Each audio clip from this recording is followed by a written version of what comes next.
Hey, good morning, everybody. Thanks for joining us here today for our webinar on energizing people for performance. I'm Alex Terlecki with the Colorado Special Districts Pool. I want to welcome our membership here today. I see a lot of people coming to us from Colorado. We also have some people that found us on Eventbrite as well, so I want to welcome them as well to today's session. And we're going to talk today about, as I mentioned, energizing people for performance.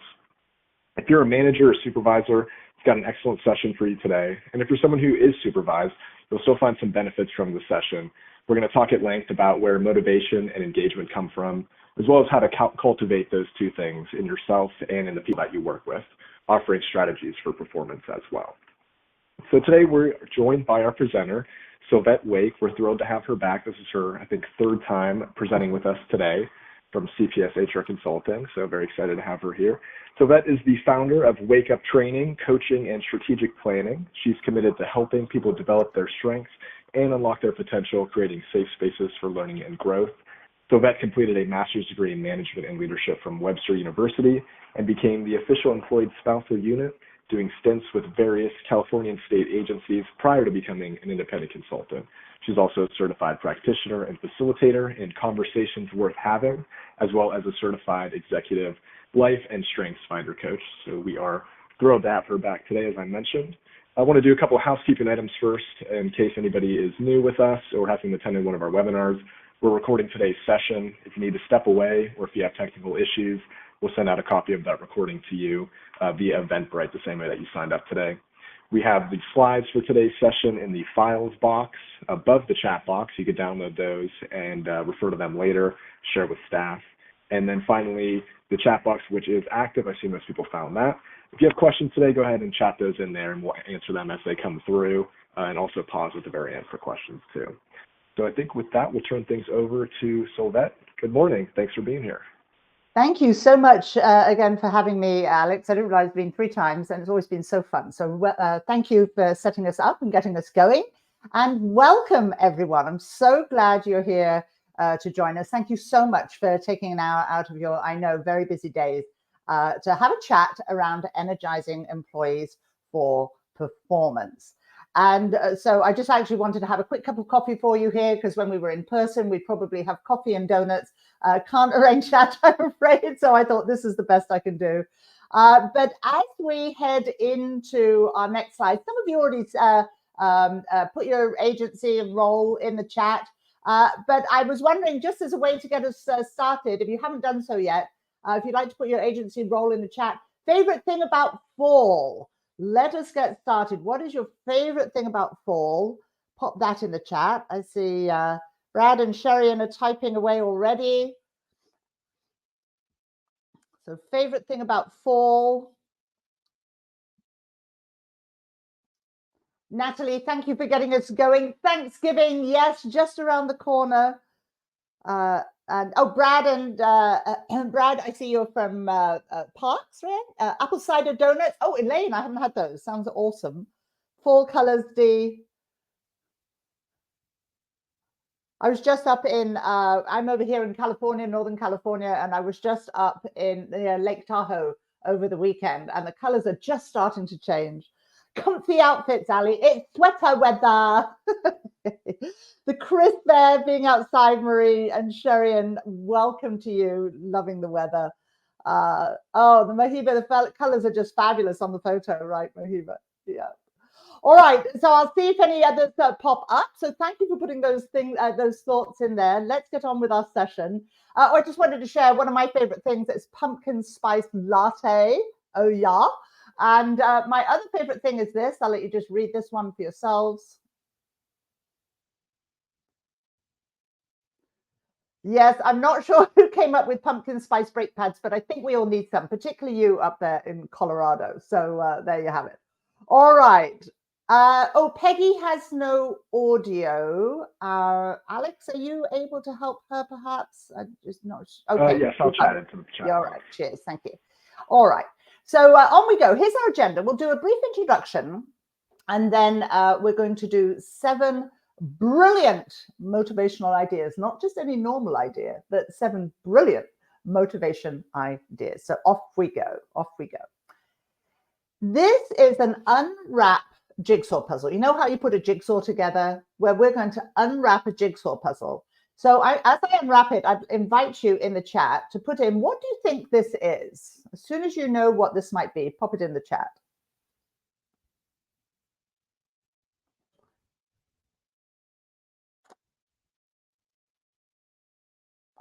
Oh, Rebecca, I think that's pretty close, pretty close. Yes, yes. There we go. Jumping rope, close. They are just holding hands and jumping.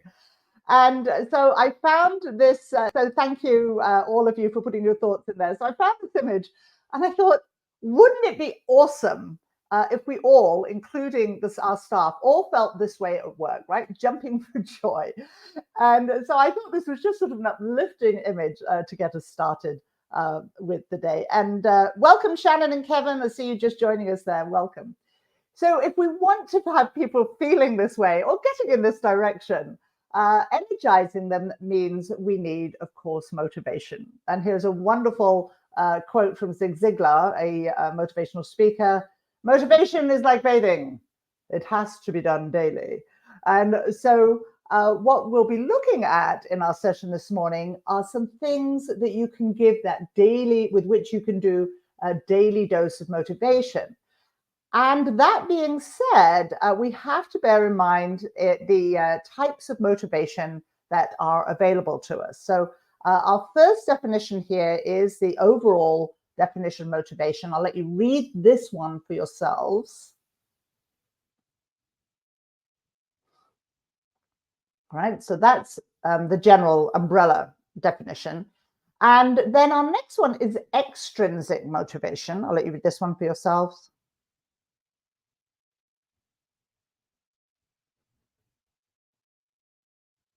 All right. And then finally, we have intrinsic motivation. And again, if you'd like to read that.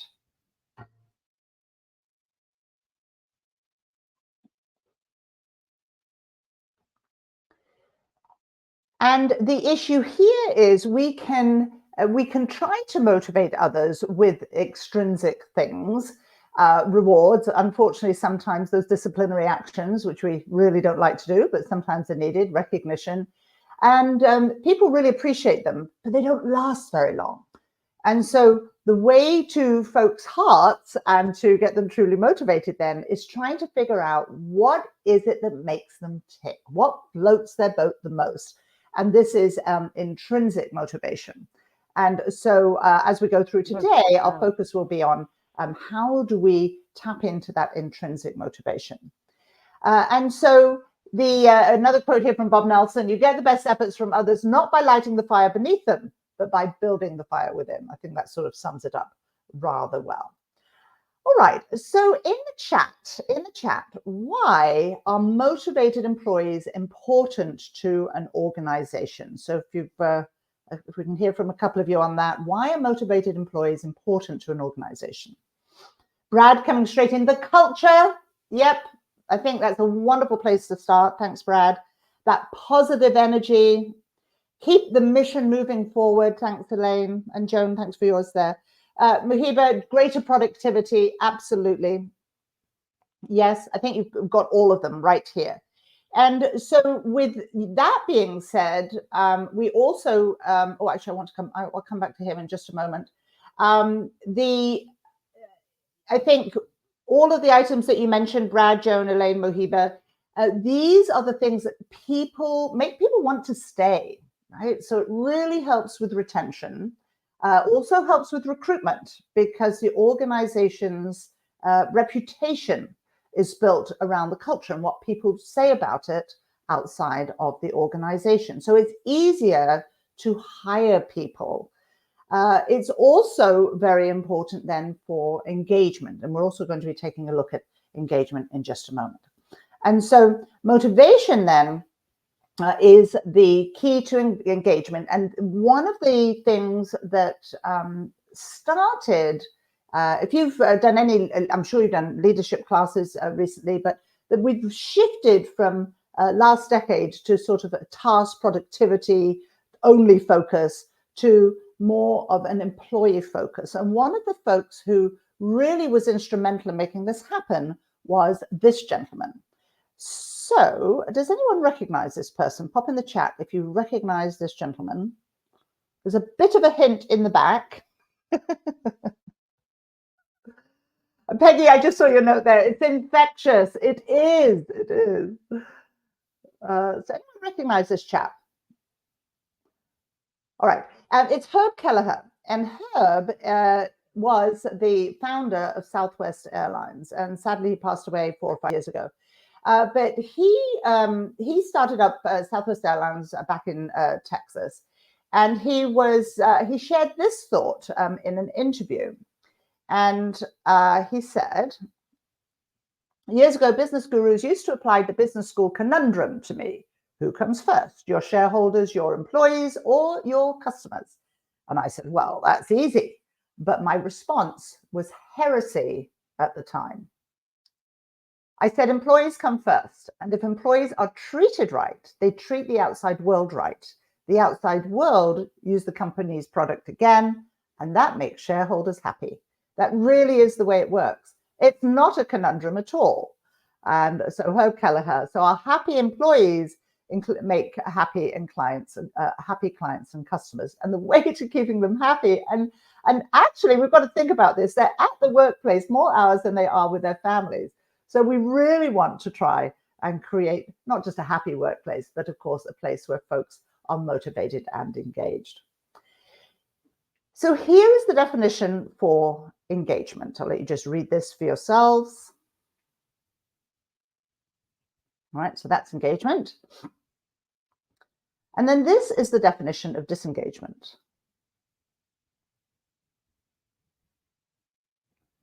I don't think it needs any words, does it? So the reason you could not move that branch was what? Anyways, I think that sums it up. So quick poll here. And Alex, if you just throw the poll out, if you're able, we're going to just ask this question. Pre-pandemic, what percentage of employees were engaged at work? Was it 33, 53, 73, or 93? So let's see. And thanks, Alex, for putting that up. Okay. I think we've decided.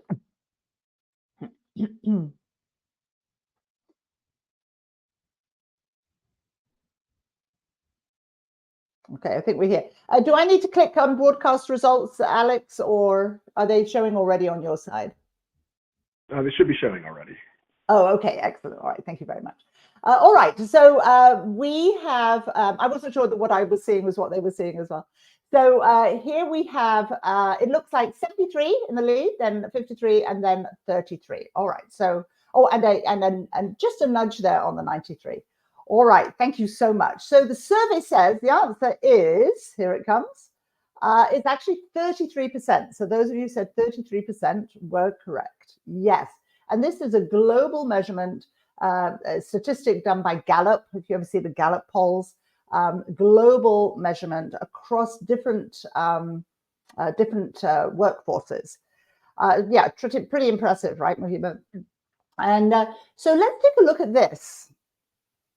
We're going to jump forward to the end of the pandemic, February 2022, when that number rose to 53%.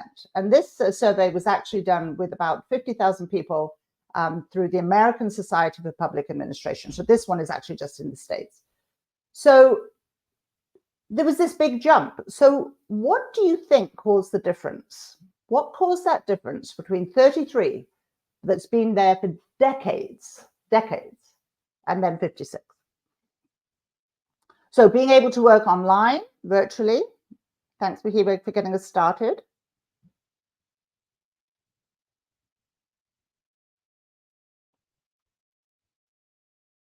Right, working at home, no more commute. They live where they want to. Oh, fear of losing their job, a possibility, absolutely. Yeah. Looks like one more is coming in here.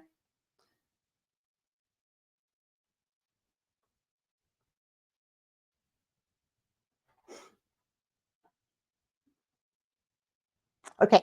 All right. So we've got lots of good ideas. And I think these all played into it, right? They definitely played into it. But the big find that surprised those who were doing the survey was this.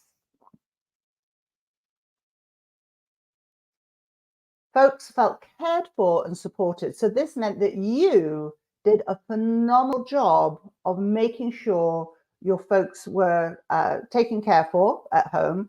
And this was simple things they found, from making sure they had their equipment. Remember when we all pivoted and went home? Folks didn't have cameras, laptops didn't work, didn't have microphones, just getting to Teams. So it was simple things, making sure they got everything that they needed, to doing regular check-ins and saying, hey, are you okay? How can I support you? And so that was one of the key contributors to driving that number up. So very, very interesting. So here we see it's not even having to motivate our employees. We don't really have to do much work other than making sure that they have a sense of being supported. All right. And this isn't Pollyanna-ish. It's not all fuzzy-wuzzy. It's simply saying sometimes, hey, are you okay?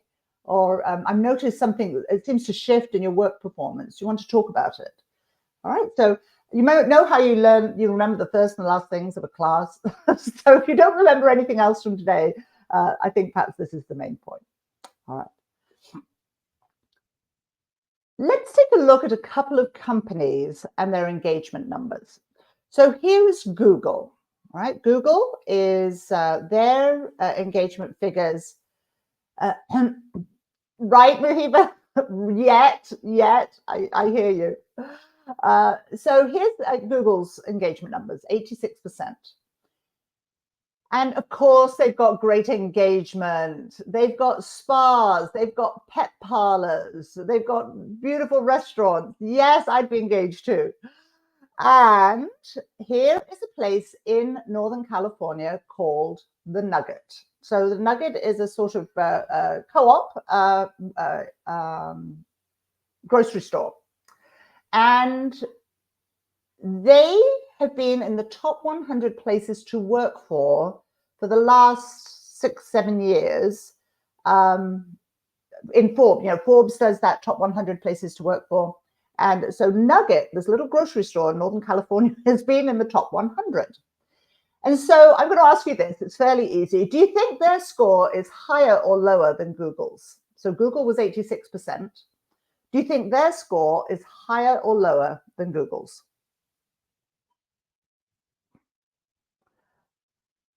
Joan getting us started. Yeah, yes, you're exactly right. You're exactly right. Yes. And it's higher by 1%, or it was what was this, last year? So 87%, 87%. So they do a really phenomenal job of engaging their folks. And I know why, because my son got a job there in the middle of the pandemic. He was 18 at the time, and he's already been promoted to, what is he doing? He's backup bookkeeper, and he's also a Top Gun. That means he trains others. But they do things all year that are inclusive, such as people get selected for Employee of the Week. They have a big wheel. They can go in and win money. They have recognition. They send them off for various little trips and that sort of thing. Now, that isn't possible in our state agencies, right? We don't have a bucket of money that we can always give the employees. So we've got to look at different things. So let's move on to the Sacramento Housing and Redevelopment Agency. So this is an agency here in Northern Sacramento, and who find themselves, they serve folks who are struggling to pay for housing or get housing and the like. And their engagement is 82%. So they also are doing very, very well. And so the chap that ran the survey for the public administration that came up with that survey result just now did an interview with them around their engagement, and it was published. And so this is what they found. So the high scoring responses. So first of all, I'm sorry, let me just backtrack a moment. So the gentleman who did the survey was privy to all of the responses, and so he shared those in the publication. I just wanted to sort of explain the link there. And so the high scoring responses on that survey, and these are the things that are really the keys to motivation, were the following. And I'll let you just read these for yourself. And these were 90% or higher.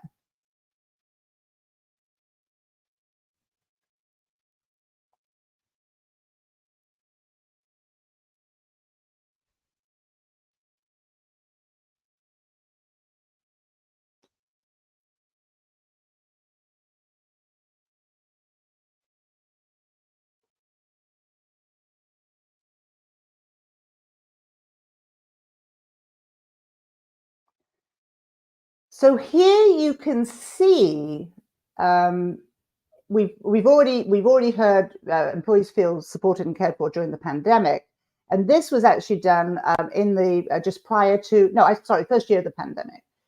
So this is over and above that. This is sort of how they consistently feel. And notice there are some very simple things here that we can do to help folks feel motivated and engaged. Able to take time off from work when they think it's necessary, right? I know how my work supports my organization's mission. They have a clear connection to the mission. And a few more things. Let's bring up the next page. Oh, I beg your pardon. I've got one more here. I like the kind of work that I do. So work has meaning. Work is meaningful. All right. And then we have here, this is how the management perceives how they motivate folks and how they got these scores. They said that they communicate vigorously. So they're constantly sending out communications, messaging to all of the employees to let them know what's happening, what's changing, what are our new goals, where are we headed, where are we in the news. There is constant communication between the management and the employees. Next one. They work hard to connect in an informal and approachable way. So they work really, really hard then to try and be connected with their employees. They build that relationship, not necessarily outside of work, but within work, trying to build those good relationships. They connect the employees with the mission and with the customers. They constantly remind them that they're important contributors, right? So they find those small ways to share how important their work is with the organization. And this, again, all from the American Society for Public Administration. And Bob Lavinia, the gentleman that conducted that survey, he's also actually here with CPS. So that was our introduction to engagement. So before we go on, or to motivation, so before we go on, any questions? Anyone got questions or thoughts or insights you'd like to share? I'll give you a moment to put those down.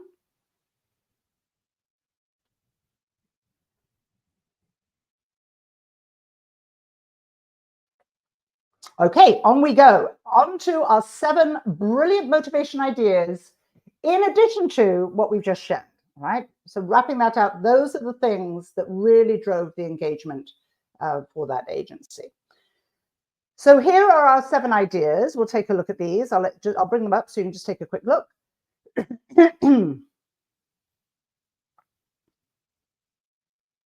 All right, so on we go. Hiring and onboarding is where we start, right here. And Mohiba putting in insight here. This is what trade unions used to ask for decades and decades. Exactly, right, Mohiba? Yes.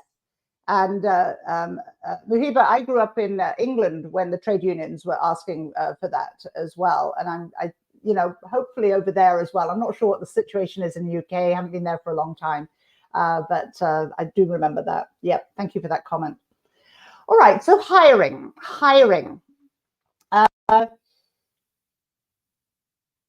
There is a wonderful phrase, hire hard, manage easy. So it starts, it starts with hiring and trying to hire for the right fit. And so I had an individual in a class about 5 years ago And we were in the middle of a 5-day class. And one lunchtime, she said, Silbert, I'm so sorry. I'm going to have to go off to a meeting and I'll be back as soon as I can. I said, okay, fine. And so when she came back from the meeting, it turned out she had gone to HR. So she was the assistant director for an agency. And she had gone to HR because she had been trying to hire for a new position for nearly 6 months. And she had not had couldn't find the right fit. She'd been through 2 rounds of interviewing, couldn't find the right fit. And then HR decided that the position had been open for 6 months. They'd managed, they didn't need the position, so they were getting rid of it. So she'd gone over to have a chat. And she was very grateful that they saw eye to eye and agreed to give her another round of interviews. And so I think this is really a key point. It's hard to hire at the moment. And this is, of course, why it's so important to have a great reputation in terms of the culture. It's hard to hire, and we might be tempted to hire someone who is not a good fit. But my thought is, if possible, can you do what she did? If you can't find that right fit in a couple of rounds of interviews, ask for another round. So much easier than having to get rid of people after they've been past their probation. And I also know from personal experience, it's so much easier to have the right person in the right seat rather than having to let them go within the probation period, right? So that's also challenging. So do try and hire well. Make sure you've got the right person. And then, of course, do make sure or try and have the peers, the person who's going to be working with that individual on the team, because they're going to have to work together, right? So you want to know you've got a good fit right from the start. And one more thought on that, as well as onboarding. I just want to throw a note out on onboarding. Oftentimes we sort of go through onboarding, sort of perfunctorily, perhaps. We've just got to get them signing the papers and up and running. Well, if we really want people to come up to speed quickly and to stay, it is very, very useful to, on the first day of onboarding, instead of just confronting them with a big pile of documents, see if you can prioritize building relationships. Have them meet for lunch, pair them up with a buddy who can introduce them with others. See if you can, early on in that onboarding stage, can you, excuse me, can you give them a stretch assignment, a project that involves them meeting people from other departments? All right, so this is where it starts. And they will never be more motivated than they are on day one. Excuse me, 1 second. I've got a tickle in my throat. I'll just take a swig of water here. Stand by.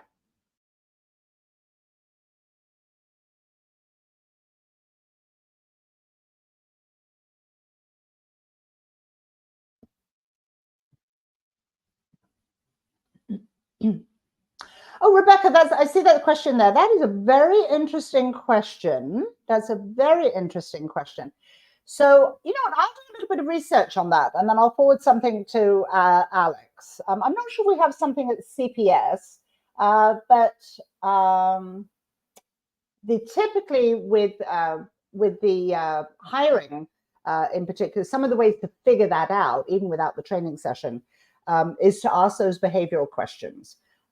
For example, tell us about a time you disagreed with your supervisor. How did you handle that?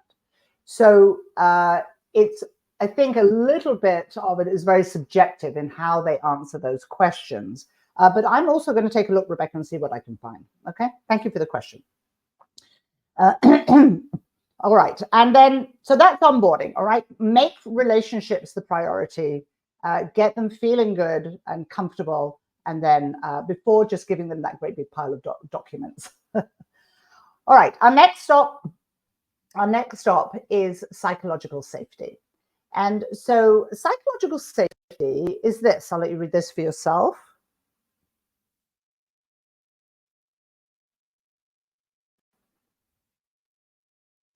All right, from Timothy Clark. And so it's important, psychological safety important, because it comes in right here. under safety needs. So this is Maslow's hierarchy of needs. And Maslow proposed that we need food, water, warmth, and rest. We have to have the lowest level fulfilled before we can move up. And then here is safety and psychological safety. So if we don't feel safe in the workplace and comfortable to speak up, or we're afraid of being put down or humiliated in some way, if we don't have that sense of safety, it's very hard to feel as though we belong to the team and have that sense of cohesiveness. And if we don't have that, it's harder to have that sense of self-esteem and also self-confidence. And we certainly can't reach our highest potential, producing those great outcomes to promote our agency's vision and mission. All right, so psychological safety, very, very important. And then in the chat, if you would, write down, what do you think is a benefit of all team members feeling safe to speak up? What would be a benefit if all team members felt safe to speak up? Pop that in the chat, if you would.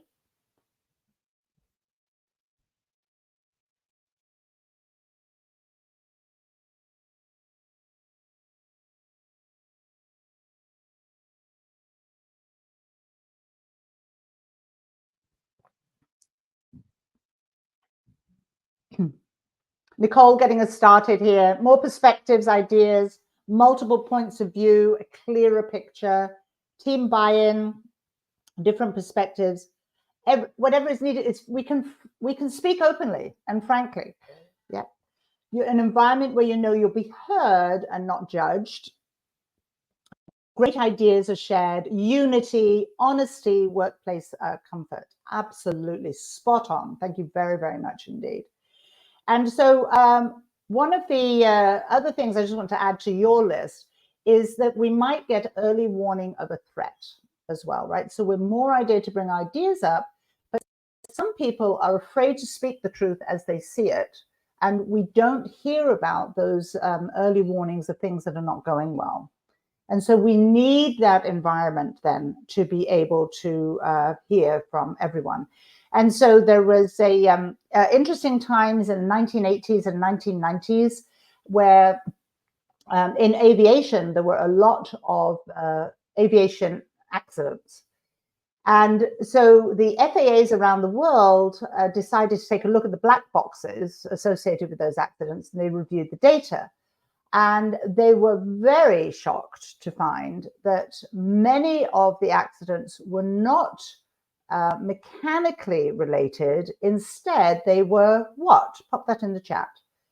The aviation incidents were not mechanically related. They were, what do you think?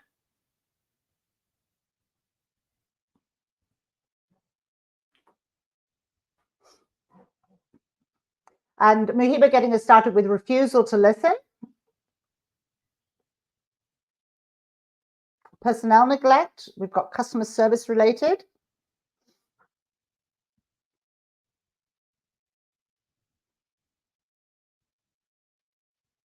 All right, so I'm going to do, one more coming in, I think. Let me just wait on that. And you are all correct. It was human related, and pilot error coming in from Rebecca as well. Thank you, everyone, for putting your thoughts in there. So what it was in the cockpit primarily. So Mahiba and Rebecca, I think you were sort of touching on it here. But what they discovered was the captains had the self-inflated ego and were not listening or open to hearing the insights of the first officers or engineers in the plane. And there was one incident apparently where a plane took off. The first pilot is heard saying to the captain, "Our altitude is too low." The captain is heard saying, "Don't talk rubbish." You know, he used that word. Don't talk rubbish. No, don't talk nonsense. I've flown this trip 20,000 times before. We're fine. And the plane flew into a mountain, and tragically, everybody lost their lives. And so as a result, the FAA realized they had to do something different, because it wasn't just this one particular captain, but across the board, people were afraid to talk up to the captains in the cockpit.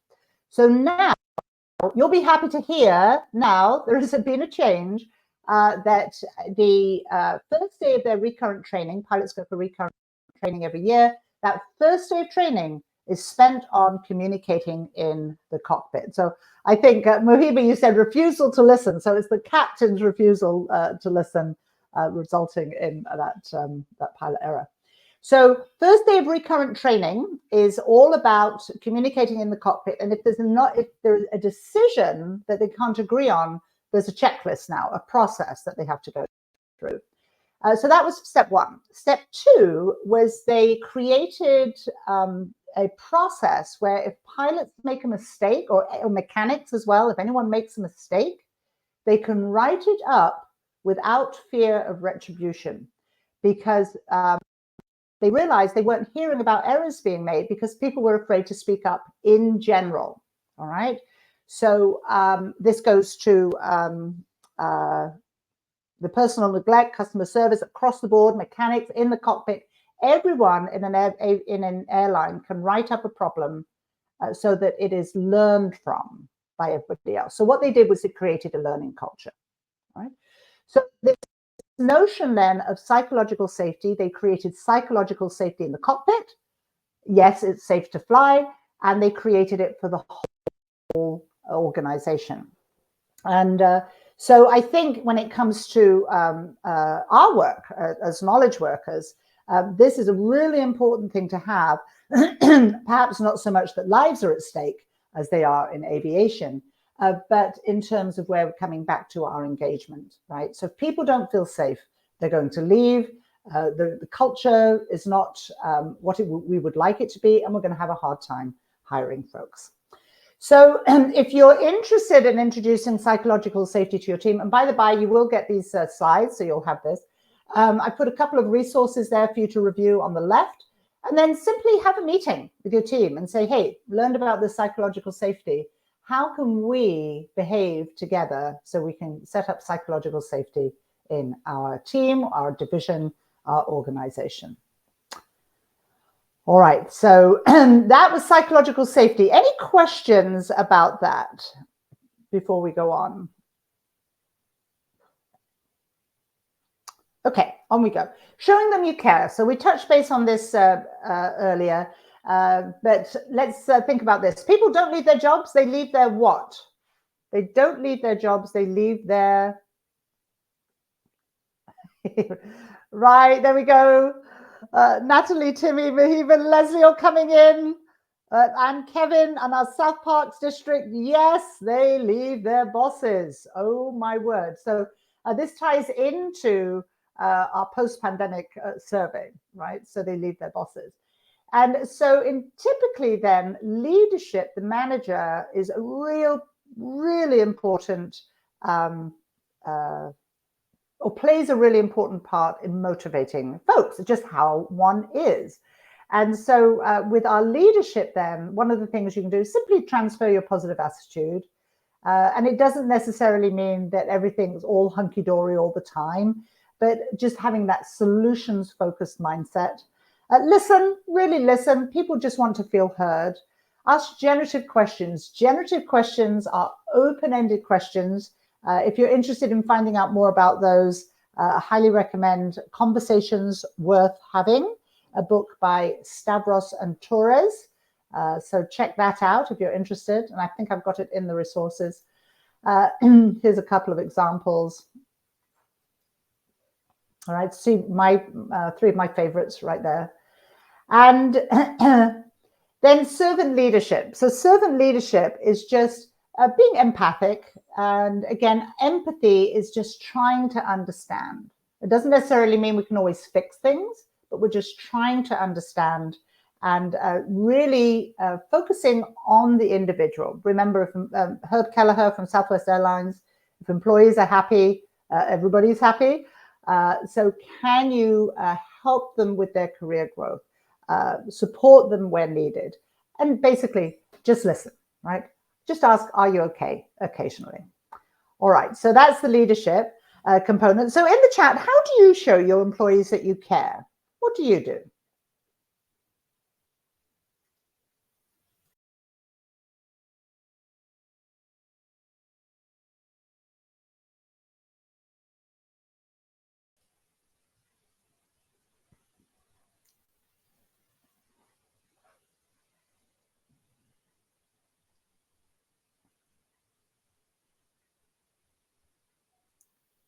All right, Mahib, getting us started. Just giving eye contact when they talk. How simple is that? Beautiful. Praise, get to know them on a more personal level. Speak to everybody daily. Take them to lunch, joke around, build relationships, one-on-ones, focus on fun, awards and recognition, communication, lots of recognition. And Sherian, with communicating well, remember that was that one with the Sacramento Housing Group. That was one of the key things right there, right? Brad putting in not only business discussions, more personal level. Yep. Feeding food. Okay, everyone over to South Park.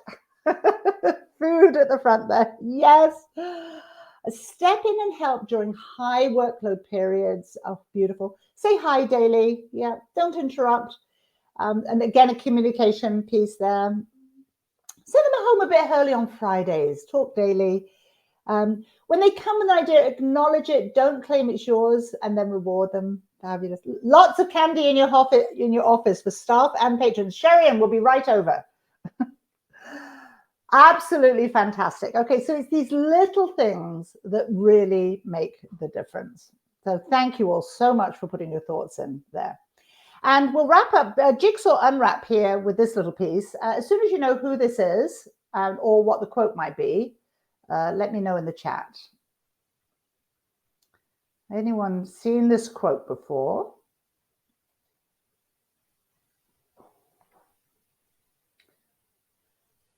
I see someone's time. There we go. There we go. Robin, you're en route for it. Exactly. Here we go. It's a hard one. It's a long one, right? So it's Maya Angelou, and they said people will forget what you said, they'll forget what you did, but they'll never forget how you made them feel. And so as a manager, a key piece here in motivating others is how do you make folks feel? Wonderful. Thank you so much. All right.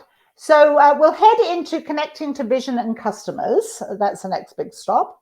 And so can you, when your folks are either have a new project or even if they don't change the jobs, maybe they're in customer service, maybe they're front facing or they do a job that's repetitive, but can you in some way link it to your agency's vision, link the work that they do to the vision? And even if it's not to the vision, find out what are your strategic initiatives for this year and the next couple of years. What's the strategic initiative? And how does this job support that strategic initiative? The other thing you can do is share back those small wins that the agency makes as they come up, small wins and big wins, and making sure you try and show how their work was connected to that win. Another is connecting to the customers. So share customer feedback whenever you get it. And that works for both internal and external customers. And even better, can you bring the customer in to share how their lives were changed because of the work that your team did? Or even if you can't bring them in, can you read their email or have them sit in on a Zoom meeting? All right. Because this is all connected to impact. People want to know they're making a difference in people's lives. And that's a beautiful way to tap into that motivation right there. All right, we've got 5, 6, 7, we've got a couple more here. Here's a more technical one, a little bit more technical here. And this one is around Herzberg's two-factor theory.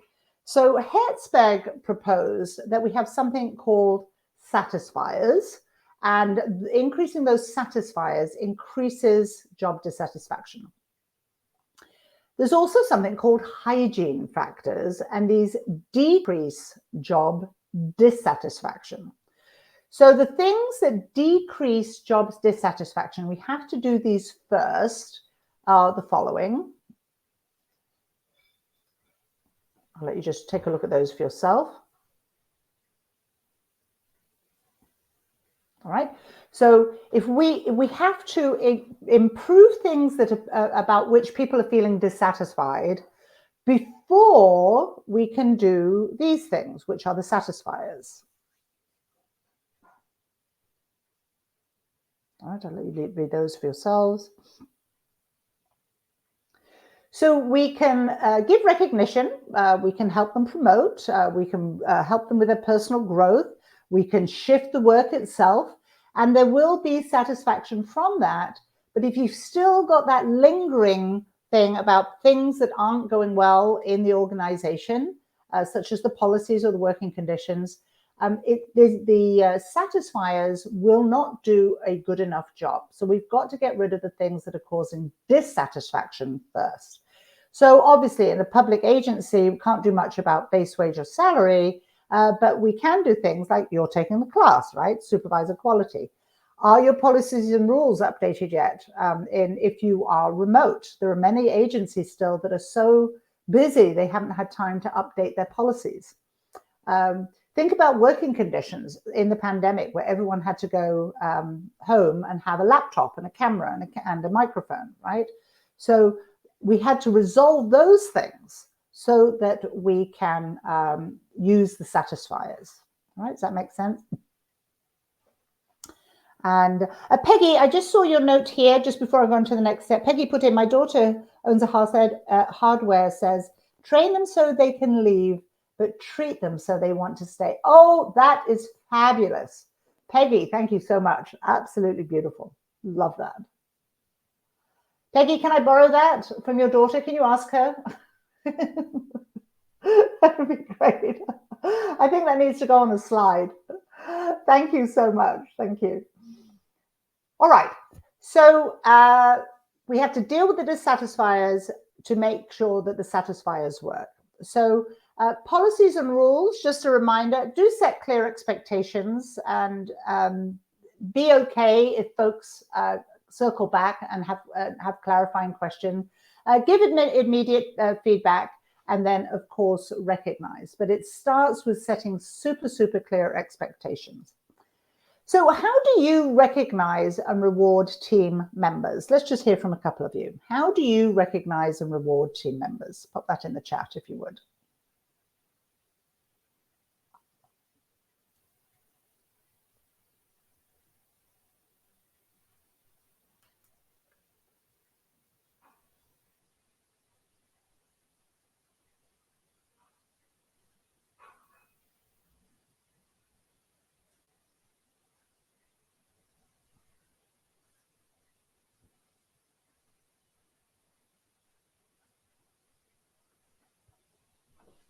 Okay, here we go.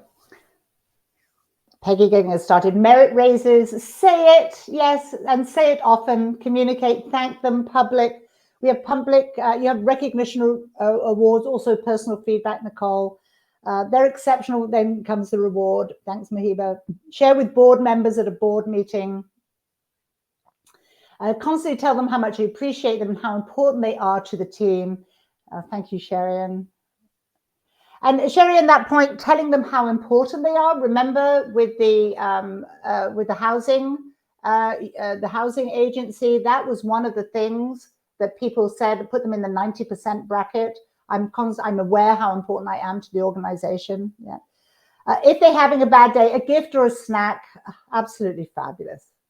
All right, thank you so much. And here's just a thought, take a step. So if you are going to recognize folks, you could use this acronym. Tell a story about what the persons did or their success or how they managed something or a challenge. Listen together as a team and then invite team to add comments. And then emphasize a core value, that's the E. What are your core values of your organization? Maybe collaboration, integrity. What value came through as they were performing that act that is worthy of recognition? And then personalize the moment, share the impact it had on you, or perhaps you could also share the professional growth that you saw there. So a nice way to sum up then a recognition. Oh, the job love language, right, Peggy? Thank you. Find out employees' love languages. Yes, absolutely. Thank you so much, Peggy. All right, so on we go. We've got two more, leverage motivators. And what do you think is the top motivator across all generations? In the chat, what is the top motivator across all generations? Is it more money, family, impact, or learning?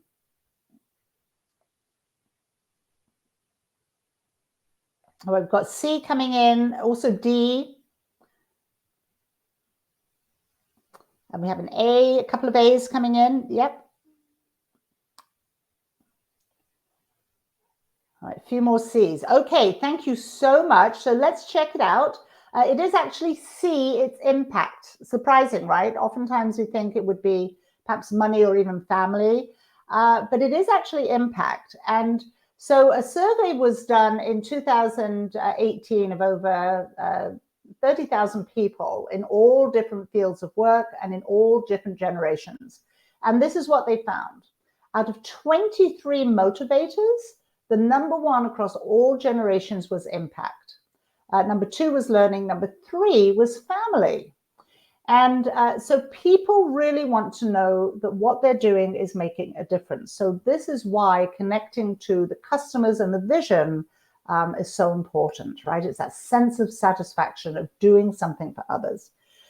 So learning, very important. And this is an easy one too.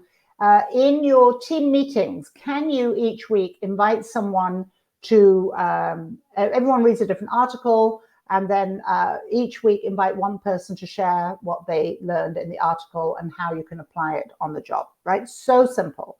Or some agencies, or not some agencies, but some managers give people 30 minutes of learning time once a week or so, all right? So I know someone said earlier, try to let people go a little bit earlier on a Friday. So can you say, okay, let's have 30 minutes of learning time. Hard when we've got so much work to do. Maybe it's only 5 minutes, but trying to find ways to learn, also giving them stretch assignments, learning on the job, job shadowing, working with a mentor, all right? Can you find those different ways to tap into learning? And then family, very simple here. If people ask for time off, can you give it to them as soon as you can? And so one of the classes I was teaching, and this was pre-pandemic, we were in person, and I had a senior appellate judge in the class, and she had 12 judges working for her. And she said one of the things that she did was the moment she saw an email or got a request for time off, she would give it to them as soon as she would stop what she was doing and give them that time off, just so that she removed that lingering uncertainty. So that's a very simple way then of supporting that motivator of family. All right. So, oh, I see Mohiba saying, why not all? Well, they are all, Mohiba, they are all in the top 5. So they are all in the top 5, but impact sort of nudged it out. I think that's an excellent point. All right, here we go. The big secret, taking us home here, the big secret. Here it comes. So is that not a fabulous photo? A gentleman crafting guitars using his art and his talent there. And so the big secret is, job crafting conversations.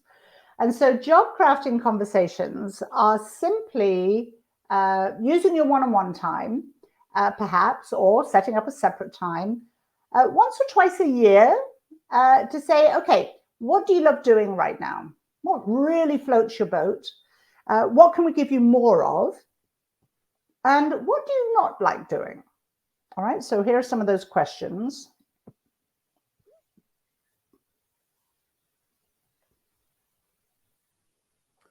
And this doesn't mean, of course, that anything they don't like, you're taking off their plate. No, that doesn't mean that at all. But it does mean that, first of all, you're making it clear that you're interested in what they enjoy. So you're building a relationship. You try to give them more of what they enjoy. Think about the projects that they like doing. So even though I'm an independent consultant here with CPS, our fabulous manager and coordinator at CPS knows that my sweet spot is this sort of thing, right? Motivation, communication, emotional intelligence, that sort of thing. So she tries to give me those, right? So it's just simply trying to find things that that folks enjoy. There's also something called task swapping that's going on now. It's trending, where if, for example, you really enjoy data, someone else doesn't like it, you swap a task, right? So that's the big secret here, asking folks what they enjoy the most and then trying to give them more of what they enjoy. All right, so finally, actually, you know, I'm going to go back to this. I'm going to ask you, because we have just a minute, in the chat, what do you enjoy most at work? What makes you wake up in the morning, get up, and then head to work? Well, what is it that you enjoy?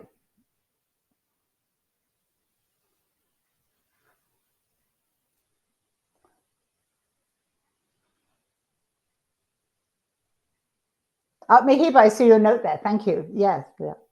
Brad, your team. Yeah, you have.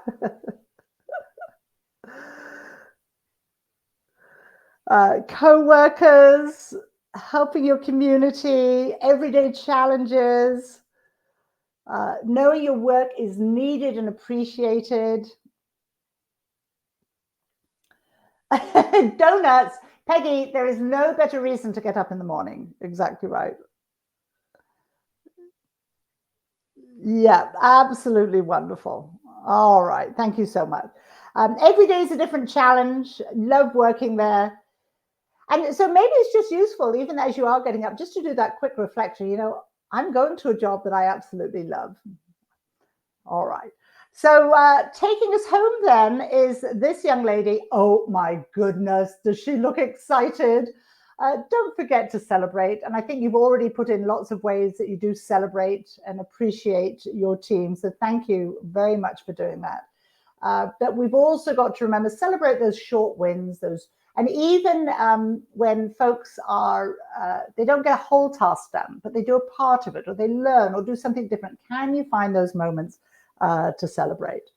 So on that note, here's where we went. We looked at hiring, psychological safety, showing them you care, connecting them with vision and customers, managing those satisfiers and dissatisfiers, leveraging those big motivators, impact, learning, and family, and then the big secret, of course, job crafting. So on that note, I'll turn us back over to Alex. Alex, thank you again for getting me sorted and coordinating our event today. I very, very much appreciate you. And to all of you listening today, really appreciate you taking the time. And also thank you for the wonderful, wonderful work that you do for your constituents over there in Colorado. So have a wonderful rest of the week. Thank you. Great. Thank you very much, Sylvette. This was an excellent presentation. I want to thank our membership and everybody else with us today, talking to us and chatting, all the great stuff going on in their realms over in Colorado and beyond. I just want to take any questions. We have 2 minutes left. If anybody has any, this would be a good time to chat them into your chat box there. I'll buy a little bit of time and just remind everybody we have our last webinar of the year next month. We're going to be taking it in-house and have our safety consultant, Josh, going to be presenting on incident management. It's going to be a great topic for December. Should be able to get you set up for the new year on the right foot, start thinking about things that might help with safety culture, fiduciary responsibilities, lowering your claims. So if you want to sign up there, that link is available for you. I don't see anything else coming in at the moment. So I just want to, again, thank you so much for putting this presentation on. This was excellent, learned a lot, and I think just really good, HR information to, disseminate to everybody. So really appreciate your time. My pleasure. Thank you so much, Alex. Bye, everybody. All right. Thanks for everybody joining. We'll send out that recording shortly. Have a nice day.